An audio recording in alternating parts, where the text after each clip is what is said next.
పంచలోహాల పీర్లు, వాటిపై లిఖించిన శక్తివంతమైన బీజాక్షరాలు కుర్లగుట్ట గుహ సాక్షిగా కాలానికి ఎదురీదుతున్నాయి.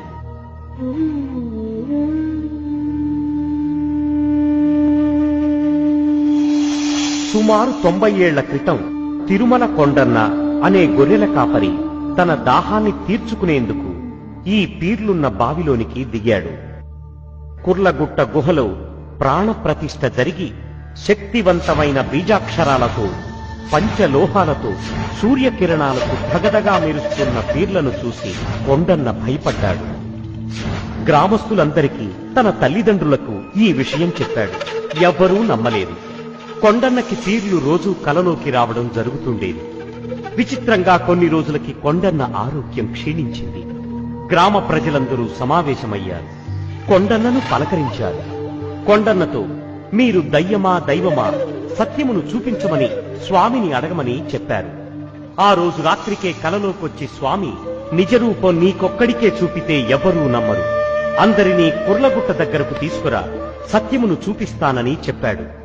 మరునాడు గ్రామ ప్రజలంతా అక్కడికి వెళ్లగా స్వామి దివ్యమైన వెలుగుతో, ఆకాశవాణి శబ్దంతో, నీకేమి కావలను కొండన్న అని అడుగగా అమాయకుడైన కొండన్న నాకు మాంసం అన్నం కావాలనని కోరాడు.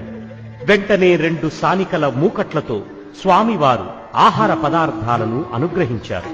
ప్రజలంతా హర్షించారు. గ్రామ ప్రజలంతా అదే నైవేద్యంగా స్వీకరించి, మేమంతా ఏ రోజు వచ్చి మిమ్మల్ని తీసుకువెళ్ళాలి స్వామి అని అడుగగా స్వామి మొహరం జరుగు రోజులలో గురువారం వచ్చి నన్ను తీసుకుపోవన్నని దివ్యవాణి పలుకులతో పలికెను. తరువాత మొహరం జరుగు రోజులలో గురువారం వచ్చి గ్రామంలోని 12 కులాల వారు, ఆయకట్టువాళ్లు కలిసి స్వామివారిని తీసుకొచ్చి చిన్న సావిడి యందు పెట్టి మొహరం జరుగు రోజులలో ఉత్సవాలు జరిపారు. టోపీని అనగా కుళ్ళాయిని ధరించుకుని స్వామి దర్శనమియ్యడం వలన స్వామిని కుళ్ళాయి స్వామి అని అన్నారు. తన భక్తుడైన గొర్రెల కాపరి కొండన్న అడిగిన మాంసం అన్నమే స్వామి నైవేద్యంగా స్వీకరిస్తారు. అలా స్వీకరించడం వల్ల భక్తుడి తరువాతనే ఏదైనా భగవంతుడికి అనే సత్యం స్వామి చెప్పకనే చెప్పినట్టుంది.